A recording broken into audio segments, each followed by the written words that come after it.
bango sa niyog. Makinig na at lumahok sa libreng pagsasanay on air. Handog sa inyo ng inyong Radyo Eskwela. Hatid ng Department of Agriculture at Agricultural Training Institute. O, huwag liliban ha, dapat laging present. Ito ang Masaganang Coco Buhayan, School on the Air on Coconut Production and Processing. Niyog-niyogan tayo. Buko-buko ang buhay ko.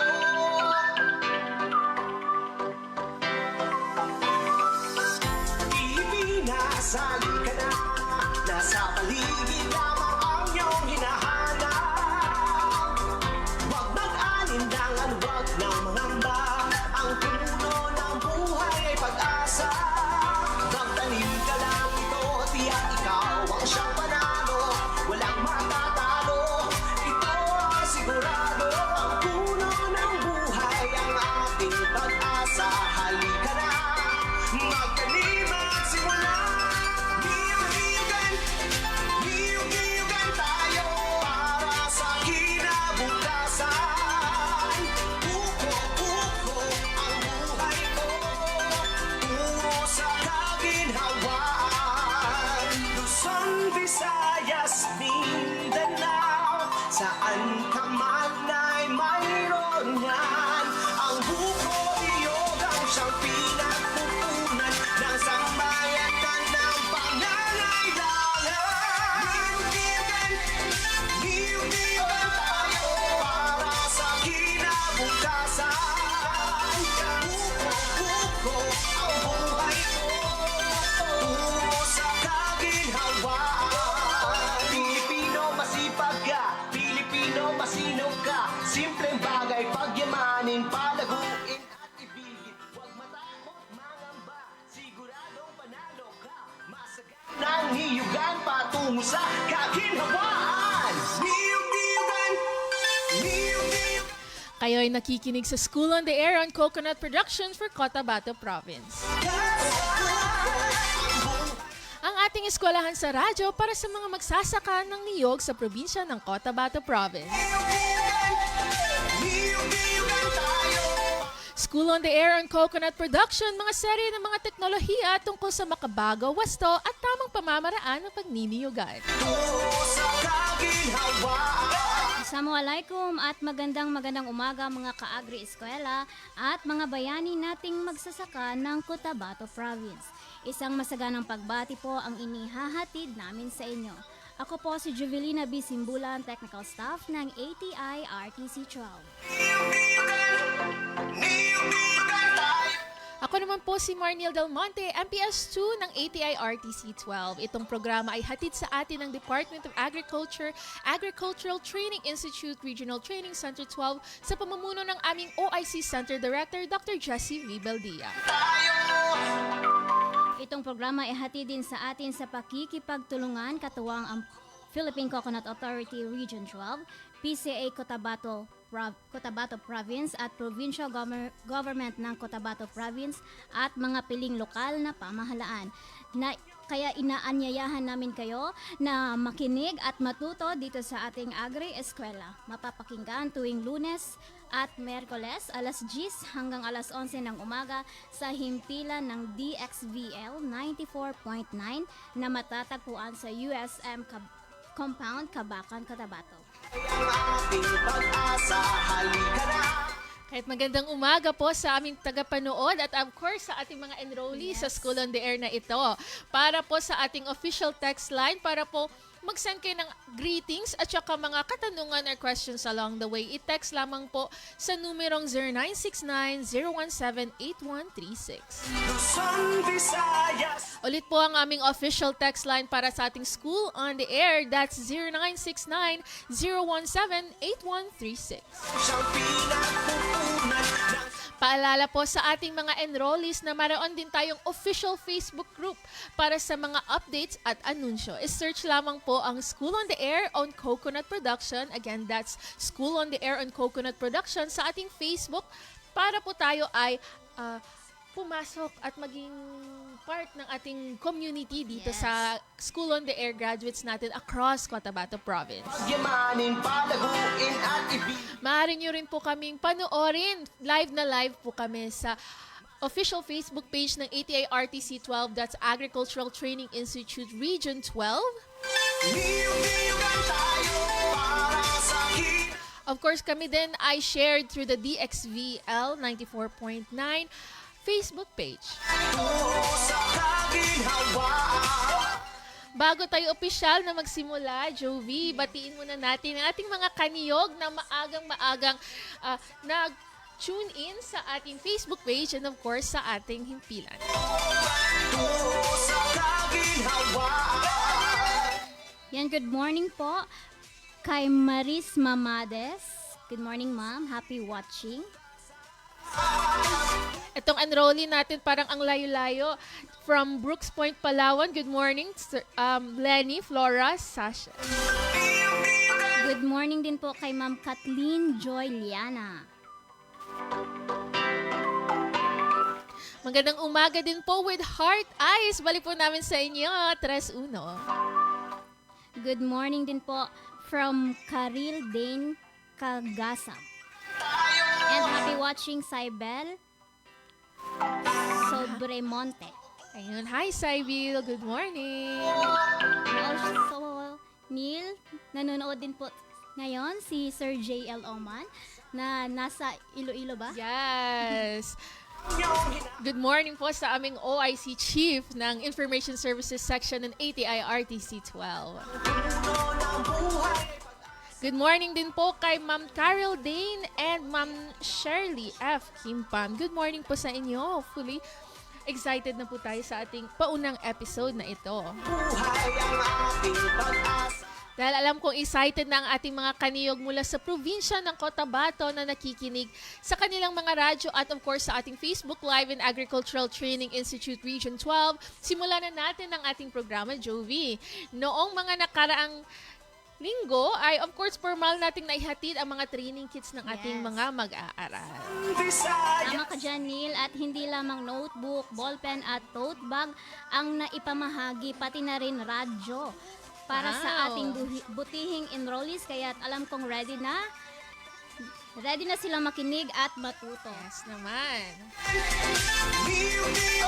Kaya formal po nating buksan ang programa dito sa radyo. Pakinggan muna natin ang isang mensahe, of course, sa mga katuwang na mga ahensya nagpapatupad ng programang po ito. Kaya kami po ay lugod na nagpapasalamat din po sa aming butihin na OIC Center Director ng ATI-RTC 12, Dr. Jessie Vibaldia, na nagpadala po ng kanyang mensahe para sa ating SOA enrollees ngayong umaga. Panoorin po natin ang kanyang video message para sa atin, para sa mga nakikinig sa atin at nakatuwang sa ating Facebook Live.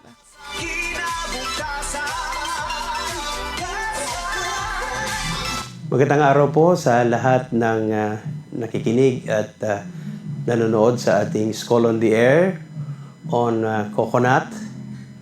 At kayo po ay aming inaanyayahan na makinig, manood at tapusin po natin yung ating programa. Ito po kasi ay nangangahulugan ng 16 episodes. Pero ito po ay twice a week na isasagawa ng ATI or Agricultural Training Institute para po sa inyo, aming mga kapwa magsasaka ng nyog. At kayo po ay matututo ng mga bago, updated na teknolohiya tungkol sa pagniniyog. At ito po ay ating kailangan para po tayo ay lalong mapaganda ang produksyon ng ating niyog saan mang dako tayo ng mundo. At kami po ay nagpapasalamat sa inyong intensyon at interes na manood at makinig sa ating programa. Inaasahan po namin na magkikita tayo ng personal sa closing program kung kayo po ay nakapagtapos na sa ating pagsasanay sa kahanginan. Ako po ay nagpapasalamat din sa ating mga extension partners, especially ng ating mga taga-LGUs sa iba't ibang mga munisipalidad syudad, maging ang ating extension partners na kagaya ng PCA or Philippine Coconut Authority, sa DRFO na pinangungunahan ni Director Roberto Toto Perales, at sa ating mga extension workers na malaki ang naging papel para ipagpatuloy natin ang ating pagsasanay na ibinibigay sa ating mga magsasaka ng niyog at sa lahat ng klaseng mga magsasaka na nasa agrikultura. Maraming salamat at ulit magandang araw po sa ating lahat. Pilipino masipag ka, Pilipino masinong ka. Simpleng bagay pagyamanin, palaguin at ibigin. Huwag matakot, Maraming salamat Sir Jess sa pagbibigay ng mensahe para sa ating mga magsasaka ng niyog. Mamaya po ay makakasama natin para magbigay din ng mensahe mula sa PCA Cotabato, Sir Ruben Tagadao, Division Chief 1 ng PCA Cotabato. Yun. Pero bago ang lahat, Jovi, siguro tayo muna ay magbigay at maglaan ng panahon para sa mga onting paalala para sa ating mga enrollees ngayon sa ating School on the Air. Babalik po kami after ng onting break. tungo sa kaginhawaan. Niyog-niyogan, niyog-niyogan tayo para sa kinabukasan. At yan ang masaganang kukubuhayan. School on the Air on Coconut Production and Processing. Live sa inyong Radyo Eskwela. Ang programang ito ay handog sa inyo ng Department of Agriculture at Agricultural Training Institute. Masagana, matatag at progresibong industriya. Ito ang inaasam para sa mga magsasaka ng niyog sa bansa. Sa ilalim ng Coconut Farmers and Industry Development Plan o CFIDP, kayang-kaya. Iba't ibang programa ang nakalaan para sa mga magniyog. Kasama na dito ang health and medical, scholarships, crop insurance, credit at marketing assistance. Mayroon ding training, access sa iba't ibang pasilidad at mga serbisyo para sa mga samahan at kooperatiba. Magtungo lang sa pinakamalapit opisina ng Philippine Coconut Authority sa inyong lugar upang magpatala sa National Coconut Farmers Registry System o NCFRS. Sabay-sabay tayong umasenso sa pagniniyog. Maging masagana, matatag at progresibo kasama ang Department of Agriculture, Agricultural Training Institute, Philippine Coconut Authority at ang CFIDP. Kung ikaw ay magsasaka ng niyog, maraming paraan para maging masagana, matatag at progresibo ang iyong negosyo. Gumamit ng rehistradong hybrid coconut seedlings at mag-intercrop ng kape o kakao sa sakahan. Pwede ring magkaroon ng manukan, kambingan, bakahan o babuyan sa inyong niyugan. Alamin lang ang iba't ibang produktong pwedeng gawin gamit ang niyog. Lahat ng ito posible sa ilalim ng Coconut Farmers and Industry Development Plan o CFIDP. Magtungo lang sa pinakamalapit na opisina ng Philippine Coconut Authority sa inyong lugar upang magpatala sa National Coconut Farmers Registry System o NCFRS. Sabay-sabay tayong umasenso sa pagniniyog. Kasama ang Department of Agriculture, Agricultural Training Institute, Philippine Coconut Authority at ang CFIDP. At yan ang masaganang kukubuhayan. School on the Air on Coconut Production and Processing. Live sa inyong Radyo Eskwela. Ang programang ito ay handog sa inyo ng Department of Agriculture at Agricultural Training Institute. Niyog-niyogan, niyog-niyogan tayo. Tayo po ay nagbabalik sa ating unang episode ng School on the Air on Coconut Production. Maraming salamat po ulit sa ating mga partners in the School on the Air program. And of course, excited din tayong makinig at matunghayan ang mensahe galing sa ating PCA mayat maya, Jovi. Ngayon naman, Jove, ay of course bigyang linaw din natin ang ating mga enrollees at tagapakinig kung bakit tayo nagkakaroon ng SOA, bakit tayo mag-meet 2 times a week talaga, Jove, para dito. Yes, Neil, para po sa kaalaman ng lahat, alam niyo po ba mga ka-agri na may batas na para po sa ating mga magsasakang nagtatanim ng niyog? Wow. Ito po ay ang Coconut Farmers and Industry Trust Fund Act o mas kilala bilang CFITF na nilagdaan ni dating Pangulong Rodrigo Roa Duterte noong February 26, 2021 sa bisa ng Republic Act 11524. At para maisakatuparan ang mga layunin ng batas na ito, nilagdaan din ang Executive Order Number 172 noong June 2, 2022 na siyang nagbigay ng formal na aproba sa Coconut Farmers and Industry Development Plan.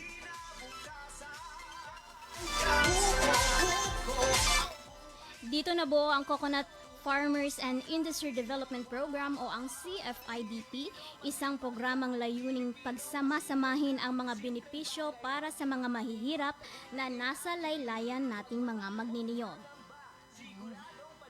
Layunin nitong mapaangat ang kita at produksyon ng halos 2.5 na milyong coconut farmers sa buong bansa. Kasama rin dito ang pagtutok sa poverty alleviation, education, social equity at rehabilitasyon at modernisasyon ng industriya ng niyog sa Pilipinas.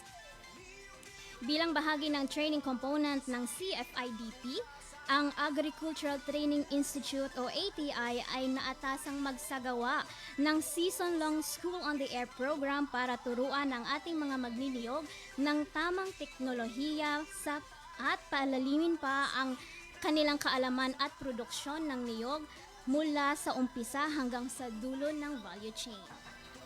Sa kaginhawaan, At alam niyo ba mga kaag, niyugigan tayo. Uko ang buhay. At alam niyo ba mga kaagri, malaki ang papel ng radyo sa programang ito. Bukod sa mabilisang paghahatid ng mga makabagong teknolohiya sa pagsasaka, ang radyo ay may malawakang epekto hindi lamang sa ating mga magsasaka, kundi pati na rin sa mga policy makers at lokal na pamahalaan para maisama sa kanilang mga plano ang makabagong agrikultura. At ayan po ang ating rationale news sa programang ito. Ayan.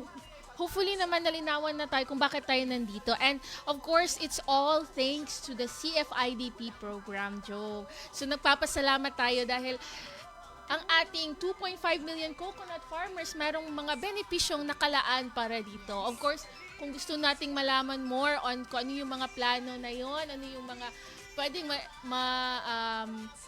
maibahagi sa atin ng CFIDP program, marami talagang pwede, di ba, Joe? Yes, Ayun. So, kami po naman sa ATI, narito po kami para meron tayong mga trainings na pwedeng maibahagi sa ating mga farmers. And of course, alam ko, within the span of a few more years, ang dami-daming time na tayong nag-training.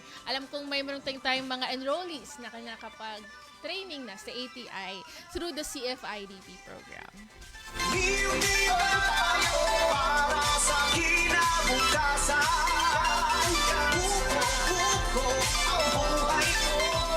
Tungo sa kaginhawaan. Pilipino masipag ka, Pilipino masinop ka. Simpleng bagay pagyamanin, palaguin at ibigin. Huwag matakot, mangamba, siguradong panalo. And of course, part din po ng ating CFIDP program, ang pinaka head agency natin na nagbibigay talaga ng development, growth at action sa CFIDP program ay walang iba kundi ang Philippine Coconut Authority. Kaya Ang best friend ng ATI. Yes, ang best friend ng ATI. Totoo talaga yan. Kaya po, as part of the CFIDP, nagpapasalamat po talaga kami sa Philippine Coconut Authority sa pagpapaunlak ng kanilang pagiging best friend, sa aming friendship, and of course, sa kanilang partnership with us and coordination throughout our School on the Air. Kaya po para magbigay ng mensahe para sa ating kauna-unahang episode, narito po ang ating Division Chief 1 dito sa PCA Cotabato. Alam kong kilalang-kilala ito ng ating mga enrollees dito sa Cotabato Province. Narito po si Sir Ruben Takadao. Good morning, sir. Okay, good morning. Okay lang ba, ma'am? Yes po. Okay, good morning. Good morning, coconut farmers of Cotabato Province. We're now at the First, DXBL po. Ayun. DXBL. Okay, so thank you DXBL. Thank you ATI. In behalf of the Philippine Coconut Authority, our regional manager, Emily Lurion, we are representing PCA to the coconut farmer this morning. And of course, thank you so much for Sir Bildea of ATI for the program.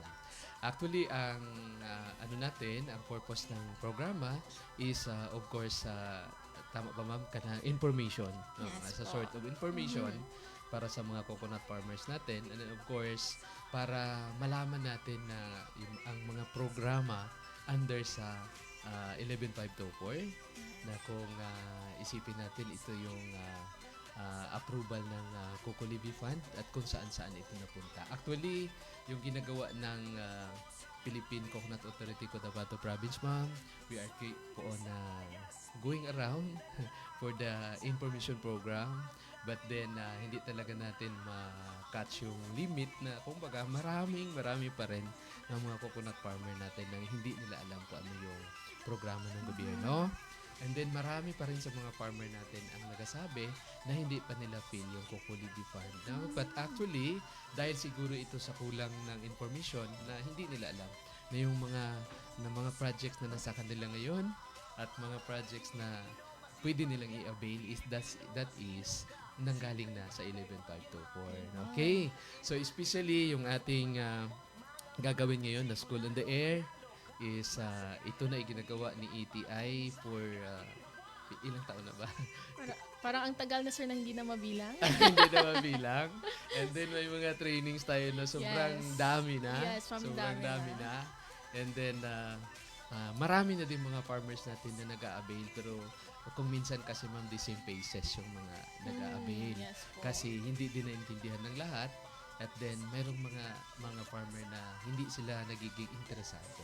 Kasi hindi nila alam na ito pala yung mga basic requirements para sa mga programs ng government na maaring i-introduce natin, no, to CFIDP. Okay. So, na-introduce naman natin yung mga programs, ma'am, no? Alam na nila. Wala pa po. Yung- Mamaya pa po. Yung doon sa 13 agencies. But by the way, dito naman sa mapag-usapan natin yun kung sa buong episode ng School on the Air Yes po. na maririnig nila. Kami naman is we are optimistic na kumbaga ang mangyayari sa School on the Air is mayroon tayong participant na 500 ba yun? Tama, no? Yes, sir. And then we opted sa Cotabato Province na kumbaga ang magiging recipient ngayon is from Makilala, Magpet, Kidapawan, and Arakan, and Antipas, and President Rojas. No? Yun lang muna sa Balisa District 2. Kasi kung ilan itong tao, mga 500 person na nagiging participant natin, ma'am, is sila yung mag-spread ng information na ganito, Yes. na ganito wala. Opo. And I'm sure kayong lahat magagawa nyo ito. No? Yes. Ito yung bali maging mission. Totoo po. maging mission natin. Inspire and inform. To Ayun. bring the right information kasi hindi naman natin kasi masisi kung minsan pag kulang yung information, ma'am. And meaning to say, iba yung dumating. Opo. At iba yung na-absorb, no? Yes. Iba yung na-absorb. And then, hindi natin maiwasan din that marami din talagang mga hindi magandang comment yung mga farmers natin dahil sa experience nila sa government service before. Ba? Opo. Before. Totoo po Oo. yan. Pero kung malaman ninyo ngayon, lalo na sa coconut farmer, yung, kumbaga, marami ng pira na hindi maubos-ubos. Opo. dahil Nakalaan po para sa kanila nakalaan talaga. para sa inyo, pero mahina yung response ninyo kasi because din siguro sa transition. No? Kasi marami tayong mga farmer ngayon na kahit in-introduce mo yung, ay, mag-avail kayo. May mga programs tayo na ganito, ganyan. Tapos parang natulala lang. Hindi makapaniwala. Di ba na? Sabi Masyadong nito, dami. totoo kayo dito. Tapos ang response na, sir, wag mo na lang kami disturbuhin. Okay na kami, mahal na kupras. Parang Okay ganun. na. Parang ganun. Okay. So, as a sort of introduction siguro na maraming topic tayo na i-introduce. And then, I am sure yung mga topics na yun is related doon sa paano natin alagaan yung niyog. Kasi, unfair naman siguro sa ibang commodity kung ako mismo magsabi ngayon na wala nang ibang magandang plantation crop. Niyog na. Totoo. Kasi tayo naman ay taga-PCA. Yes. Taga-PCA. Pero try natin patunayan Yes, yan. papanindigan natin yung Tree of Life, sir. Yes. Patunayan natin yan. Na sa ngayon, tayo na yung may budget. Tayo na yung magtanim ng libre ang seedlings. Tayo na yung gustong magkaroon ng farm intervention na pwedeng libre din. And then, kung ma-prepare lang natin yung mga documents natin, no? And then, kung titingnan natin, ang mga documents naman ngayon, ma'am, is hindi naman ganun kahirap ang preparation, ano? Para maka-avail lang talaga sila. Kaya lang kung minsan, itong mga coconut farmers natin, kasi medyo kulang yung information, yung iniisip nila, yun pa ding dating transaction na pahirapan. Okay. Ngayon po kasi NCFRS lang, ID marami ng benefits, sir. Yes. Makaka-accomplish So, sila. napag-usapan natin yung NCFRS, yun nga ang problema kung minsan kasi halimbawa yung Cusco scholarship. Yes po. Oo. Yung dati, yung NCFRS natin nag-start na before pa ng Cocolibi Fund implementation, before pa ng CFIDP, nag-start na po siya. But then, ang hindi maganda nangyari doon, kasi may mga farmer dati na wala silang pakialam. Hindi sila magpuntang office ng PCA para mag-register. Tapos ang sabi nila, para ano pa, no? Pero ngayon, kasi mayroon siya scholar na anak, magpunta siya ngayon, hindi na ganun yung accommodation natin for NCFRS. Kasi nga, kumbaga nakalundag na tayo sa ibang programa. At may mga priorities na rin tayo, no? So, pero up to the good hearts of the coconut industry agriculturist, ina-accommodate pa rin natin pag may time. No? Kasi alam naman natin lahat na isa yun sa request ng Philippine Coconut Authority sa ngayon, and I'm sure all other agencies, no, like ATI, na kung pwede naman, kasi dinagdagan tayo ng budget na ganito, kung pwede naman magdagdag din ng personnel para mag-work para doon. Kasi sa Philippine Coconut Authority Cotabato Province, kung tingnan natin sitwasyon ngayon, yung mga agriculturists natin, ma'am, is holding 3 municipalities with all the projects. Okay. So, medyo mahirap pero gawin natin hanggat makakaya. Okay. So, PCA is working, talaga, overtime for the coconut farmers. Yes, parang lahat tayo dun sa 13 agencies. Yes, 13 agencies Kasi po under pag the CFID. mag-reatsay, marami din show ng mga doon, mga sentiment. Sentiment na parang iniisip natin, mas okay yata noon na walang pundo kasi wala tayong masyadong ginagawa. No? Pero ngayon, masaya dapat si coconut farmer na meron din talaga nakalaandapan para sa kanila, pero i-consider lang siguro natin itong 5 years na transition period. No? Kasi lahat naman is nangangapa eh. Kasi kung si ETI, meron din siyang assignment na sarili niya, sa sarili niyang budget, na dapat yun lang sana ginagawa niya for the year round. Ngayon dinagdagan pa ni Cocolibi at dinagdagan pa ni Coconut Farmer na kumbaga pa-importante din, no? Pa-importante din. Okay. So, ano pa ba?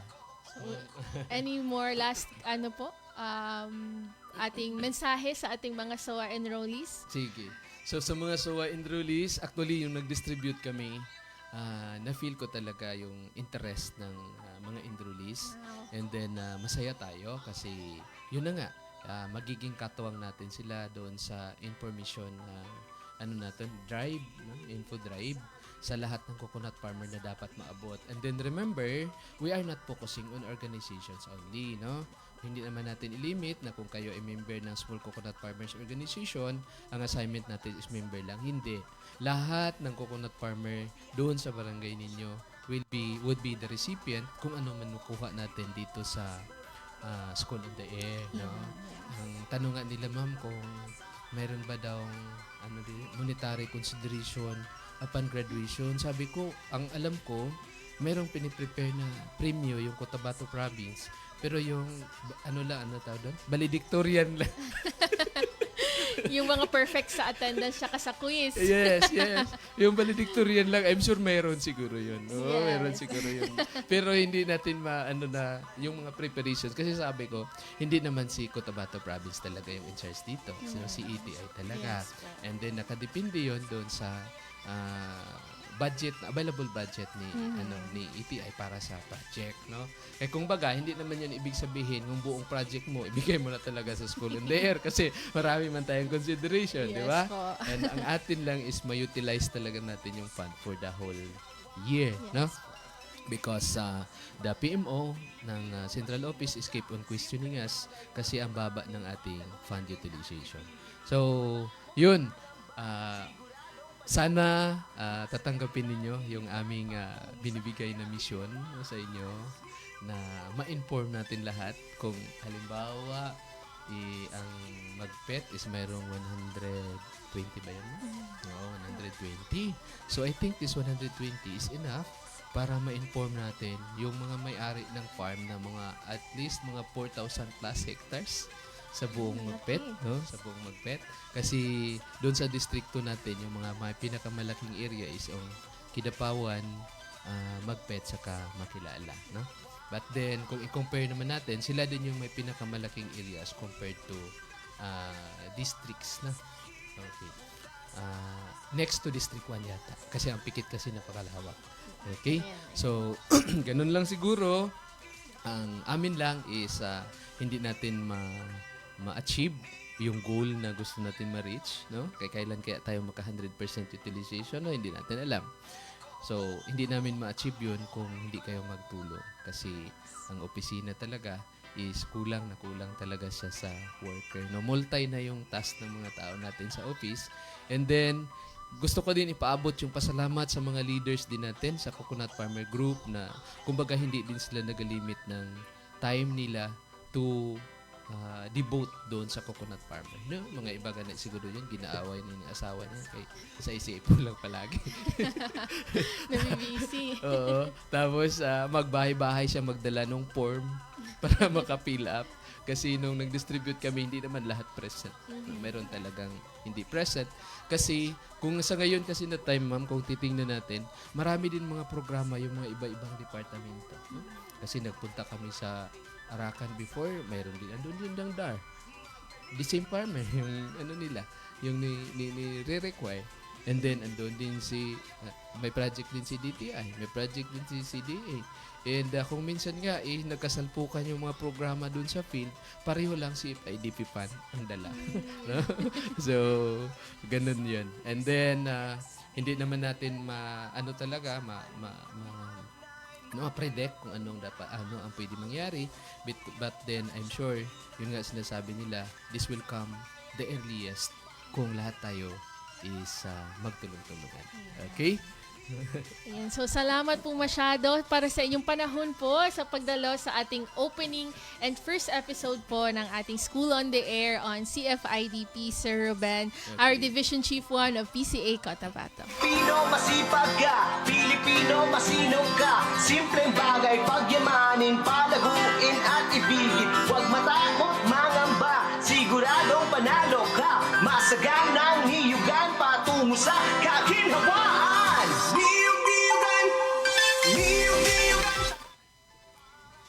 Ayan mga ka-agri, bago tayo tuluyang sumabak sa mga serye ng mga aralin sa susunod na mga episode dito po sa School on the Air on Coconut Production, ay mahalaga pong malaman natin kung ano-ano nga ba ang mga layunin ng ating programa, Neil.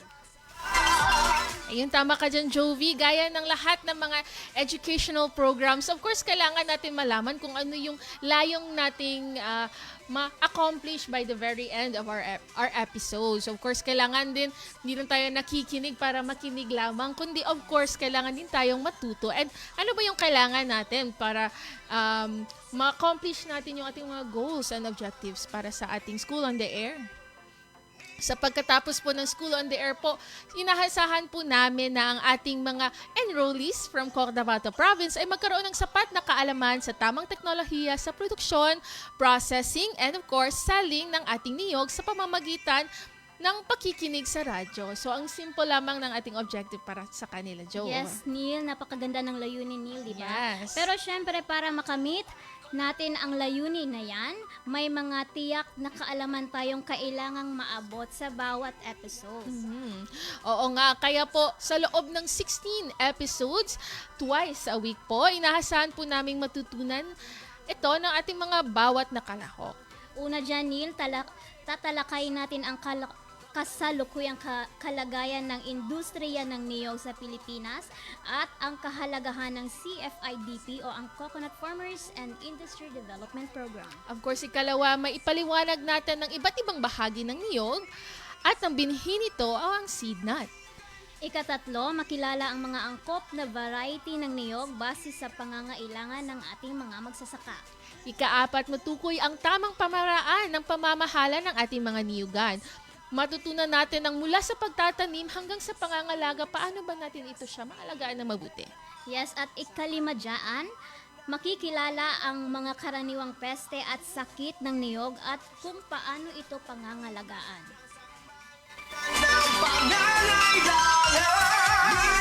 Ika-anim, matutunan ang iba't ibang paraan ng farm diversification o ang pagdagdag ng kita sa niyugan gamit ang iba pang produkto. Ikapito, makabisado ang tamang pamaraan ng pag-ani and of course pagproseso ng ating niyog pagkatapos nitong maani. Ikawalo, makikilala ang mga salik sa ekonomiya na nakakaapekto sa kita ng isang coconut farmer sa buong value chain.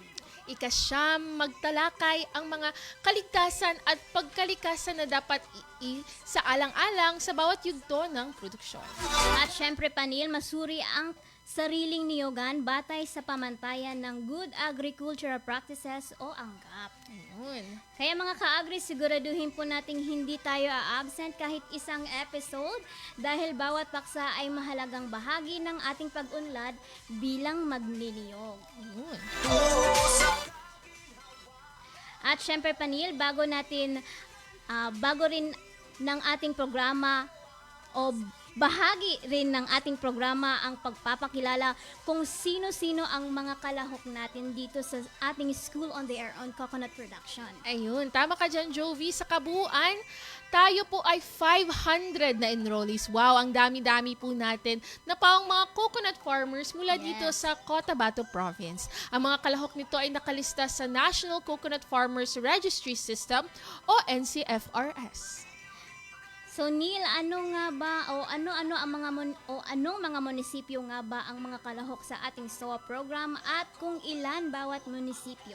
Ayun, magandang tanong yan, Jovi, kasi alam kong gusto nilang malaman kung sa isang munisipyo, sino-sino ba ang yung mga classmate nila, ang mga kalahok ng ating mga School on the Air and Coconut Production mula sa 6 na munisipyo. Nakabuang 500 talaga sila na makikita pag mag-graduate na sila. Ayun.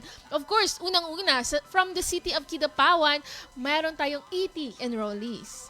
From Municipality of Makilala naman, meron tayong 100 enrollees, Neil. Wow, hindi din nagpapatalo ang Municipality of President Roxas na mayroong 100 enrollees rin. May 50 participants din po mula sa Municipality of Magpet. From the Municipality of Antipas, meron tayong 70 enrollees. At 100 participants po naman mula sa Municipality of Arakan. Ayun. Kaya sa lahat po ng ating mga kaniyog mula sa mga nasabing lugar, kami po ay lubos na natutuwa na kayo po ay aming kasama sa programang ito. Sama-sama po tayong matuto at umasenso. Ngayong alam na natin ang mga layunin ng ating programa, Neil, at kung sino-sino ang mga kalahok dito, mahalaga rin pong malaman kung paano natin isasagawa ang School on the Air on Coconut Production. Tama ka dyan, Jovi. Para sigurado pong tayong epektibo at organisado ang ating School on the Air program, ito ang mga hakbang o ating methodology sa ating mga episodes. Una, magda-develop po tayo ng script bawat isa ng ating 16 episodes. Sigurado po kaming naaayon po ito sa aralin na nakapaloob po sa ating CFIDP program. Ikalawa, ang mga episodes ay ipapahayag sa ating partner radio station upang maabot ang mas maraming magniniyog ng Cotabato Province dito sa himpilan ng DXVL 94.9. Ayun, at magsasagawa po kami ng regular na signal monitoring with our participants para magsigurado po namin ang saklaw ng broadcast at kung naabot ba ito ng ating tagapakinig. Pero feel ko abot naman, Abot. Jovi. Yes.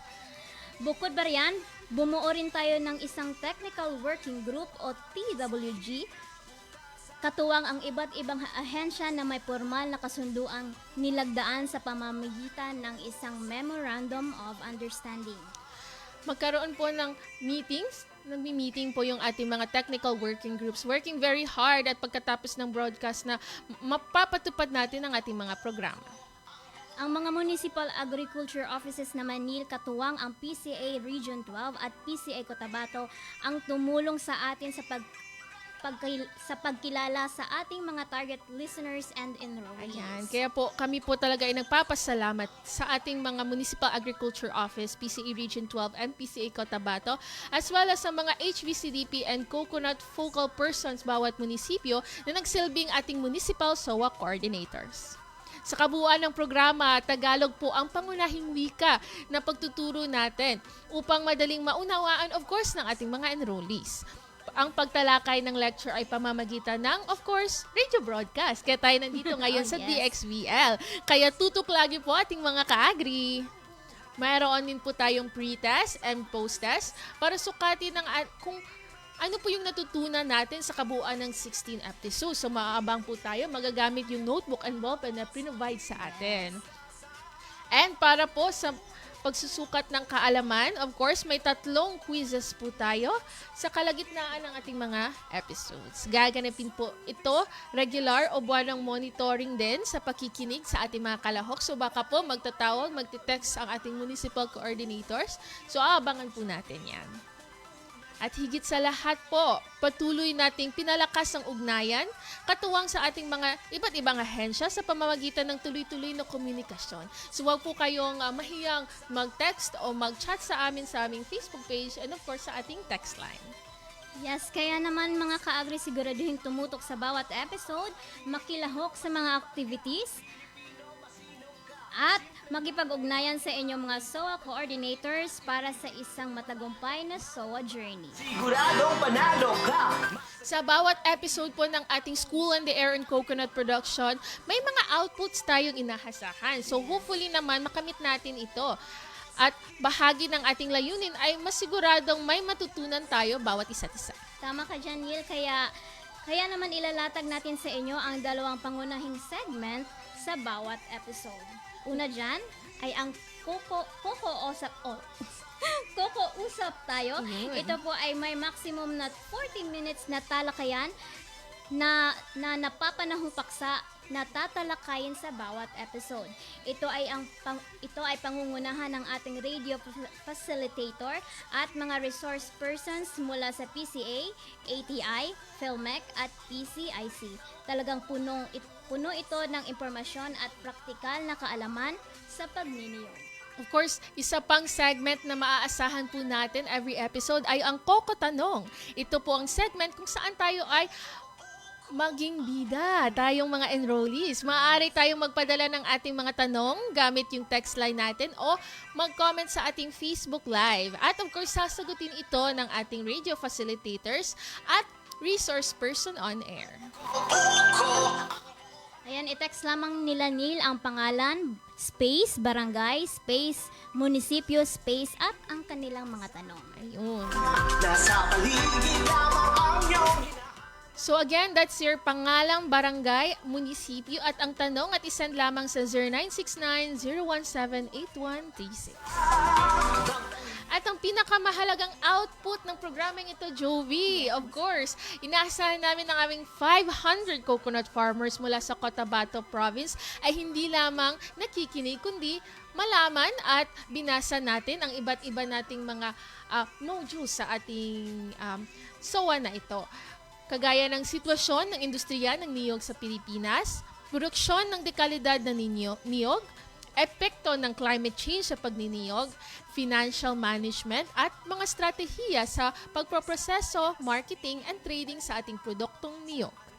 Yan ang goal natin, Neil, na palakasin ang kaalaman at kakayahan ng mga magniniyog at bigyan sila ng mga kaalaman para mas mapaunlad ang kanilang kabuhayan. Yes, naman. Mga ka-agri, bukod po sa kaalaman at kasanayan sa kanilang matututunan dito sa programang ito, mahalaga ring malaman nila kung paano nila susukatin ang kanilang mga natutunan sa kabuuang tagumpay ng training na ito, Neil. Yes naman, kailangan natin yung malaman. Kaya po, kami ay nagbibigay ng evaluation scheme na sinusunod natin. Nahati ito sa dalawang antas, that's your reaction level at ang learning level. Kaya po sa level 1, sa reaction level, kami po ay magbibigay ng resource person and facilitator evaluation forms pag tayo po ay patapos na ng ating mga school on the air sa mga episode 15 to 16 or afterwards bago tayo mag-graduate.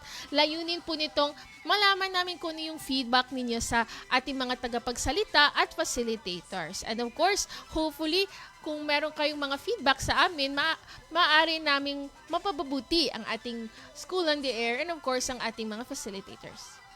And of course, meron po tayong overall training evaluation na ibibigay din po bago tayo mag-graduate dito sa ating school on the air.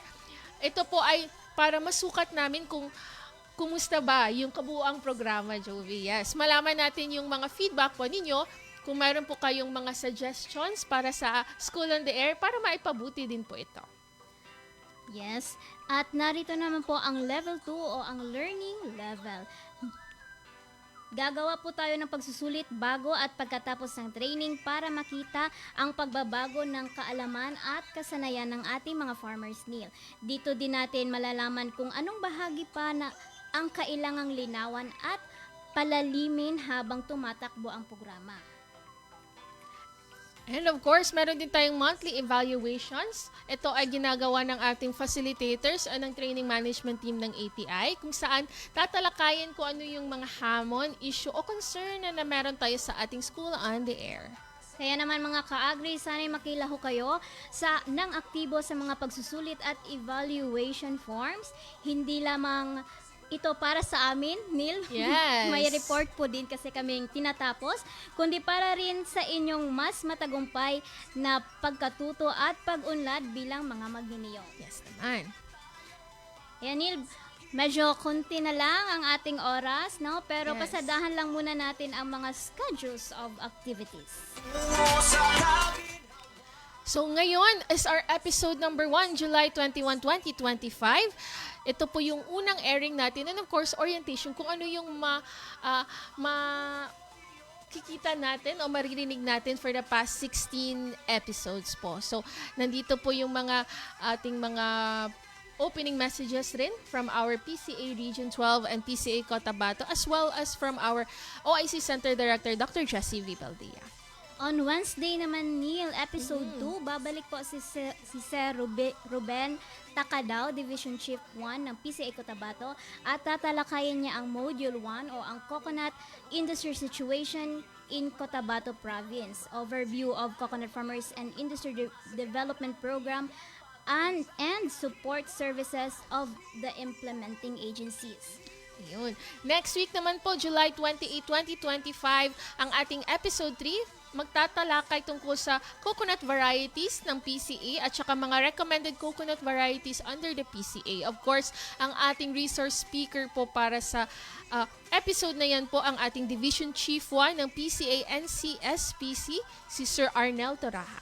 On July 30 naman, Neil, babalik ulit si Sir Arnil Tohara at i-discuss niya ang Module 2 o ang Good Agriculture Practices for Coconut. On August 4 naman po, ang ating episode 5, meron po tayong episode tungkol sa coconut hybridization. Si Sir Arnel Toraja ulit ang ating resource speaker. On August 6 naman, ang Module 2, Integrated Nutrient Management, kasama natin o unidentified panel, no? Ang PCA Cotabato. Ayun, may pa-surprise. May pa-surprise. On August 11 naman po, wag nating kaligtaan ng ating Module 3, that's Episode 7. Ito po ay tungkol sa Integrated Pest Management for Common Coconut Pests. So, mahalagang episode po ito. Ito po ay pamunuan po ng ating resource speaker, Ma'am Janicar Gallego, our PDO3 of PCA Region 12. On August 30 naman, Episode 8, PCA Cotabato ulit. Surprise ulit, Neil. Yes. Harvest and Post-Harvest Management of Coconut. On episode 9 naman po tayo, August 18, matutunghayan po natin ang topic na production of coconut quality copra. Ito po ay ibabahagi sa atin ng Cargill, Philippines. On August 20 naman, episode 6, ang module o tatalakayin ang module 4 o ang farm diversification intercropping with coffee. Wow, with coffee. Ito naman po ay susunod sa ating episode 11, that's August 25. On August 25 po, ang ating topic niyan is Module 5. Ito naman po ay Farm Animals Integration. Magandang topic rin ito. Aalamin po natin kung paano po tayo makakapag-integrate sa ating farm ng coconut poultry and coconut with small or big ruminants. Pwede din coconut with a dairy farm. Yan, excited kami para dyan. Ang resource speaker po natin dyan is our PDO3 of PCA Region 12, Ma'am Jenny Cargallego. On August 26 or 27 naman, ang episode 12 natin, makakasama natin si Ma'am Micheline Garcia, CPRO 3 ng PCA Region 12, at tatalakayin po niya ang Module 6 o ang Coconut Processing Technologies, Food, kagaya na lamang nil ng coconut sugar, cocoa vinegar VCO, coconut water, at nata de coco. Wow, exciting! And of course, on September 1, that's our episode 13, meron po tayong module on coconut processing technologies. This is through the PCA Region 12, through Gisrael Tangunan, our CPRO 3. On September 3 naman, ang ating episode 14, tatalakayin po ulit, surprise ulit Neil, ang coconut farming as business o cocopreneur. Ayun. On September 8 naman po, our second to the last episode on September 8, that's episode 15, Coconut Farming as a Business. So pagpatuloy ng PCA Cotabato ang kanilang discussion on paano ba tayo magiging cocopreneur. On September 11 naman, Neil, ang ating huling episodes. Wow. Magbabalik tanaw po tayo sa ating mga nakaraang episode. Kumbaga magre-recap po tayo, Neil, kung ano-ano ang naging topic natin sa mga nakaraang episodes. At para na rin ma-refresh ang ating mga SOA enrollees sa pagsagot ng kanilang post-test. Ayun. At syempre, Neil, magkakaroon din tayo ng announcement for graduation ceremony. Wow! Ang bilis-bilis natin, graduation na agad, Joey. Dahil pagkatapos po ng ating season-long School on the Air, ang kaabang-abang po natin, may gaganapin po tayong mass graduation ceremony. Yes, Neil, isa itong makasaysayang pagtitipon ng ating mga masisipag at matyagang at masigasig na kaniyog mula sa iba't ibang bahagi ng Cotabato Province. All 500 enrollees mula sa 6 na munisipyo, Kidapawan City, Makilala, President Roxas, Magpet, Antipas at Arakan para sa isang enggrande at masayang pagtatapos bilang isang ganap na talaga na School on the Air Coconut Farmer graduate. At ngayon naman, Neil, pasadahan naman natin ang mga at bigyan natin ng taus-pusong pasasalamat ang ating mga masisipag na SOA coordinators at katuwang natin sa programang ito, Neil. Yes, of course. Kami po ay malugod na magpapasalamat sa mga municipal coordinators and of course our provincial coordinators. First off, under the City of Kidapawan, our City under the City of Kidapawan, under the City of Agriculturist in Kidapawan, we have Matthew Julius Alcebar as our municipal coordinator. Mula naman sa Makilala, Ma'am Dauna Inog. Sa Municipality of President Roxas naman, narito po si Sir Christopher Mercado. At mula naman sa Office of the Municipal Agriculturist ng Magpet, Neil, Sir Christopher Mercado. Ayun. Under Municipality of Antipas naman po, nandyan si Ma'am Tesalonica Saron. At panghuli dyan, Neil, from Municipality of Arakan, si Sir Christopher Mercado din ulit. Of course, wag natin kalimutan ang ating provincial coordinator under the PCA Cotabato, si Sir Leo T. Pagulong and Ma'am Marjorie Halipa. Yan, muli po naming paalala, ang ating SOA on School on the Air on Coconut Production ay mapapakinggan sa DXVL 94.9 FM na matatagpuan sa USM Compound, Kabakan, North Cotabato. Ayun. And of course, para naman po sa mga pagbati at katanungan, huwag natin kalimutan ang ating official text line 0969-017-8136. And of course, huwag kalimutang mag-comment at mag-like and mag-watch Panuurin tayo sa ating Facebook Live, Agricultural Training Institute, Region 12. Tapos na ang ating may lahad ang programa ng School on the Air at Coconut Production. Of course, alam kong excited na talaga para sa susunod na mga episodes ng ating mga School on the Air enrollees. At gaya ng banggit natin kanina, iba't ibang topics ang pag-uusapan natin kasamang iba't ibang tagapagsalaysay o resource speakers.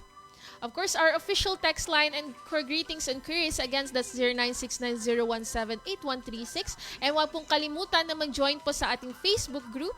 I-search lamang po sa ating Facebook, School on the Air on Coconut Production. So, pasensya na po sa mga nag-chat at nag-text ngayon lang dahil nauubusan na po tayo ng oras. See you na lang po on Wednesday for our next episode po. Of course, wag natin kalimutan na mag-join sa Facebook group and i-like and mag-follow sa ating Facebook page, Agricultural Training Institute Region 12 dahil nandoon lang po ang aming live viewing. If pagpasok niyo po na late po kayo, wag po kayong mag-alala. Nandun lamang po lahat ng kailangan niyong malaman. Para naman sa karagdagang kaalaman, bisitahin ang e-learn.e-extension.gov.ph.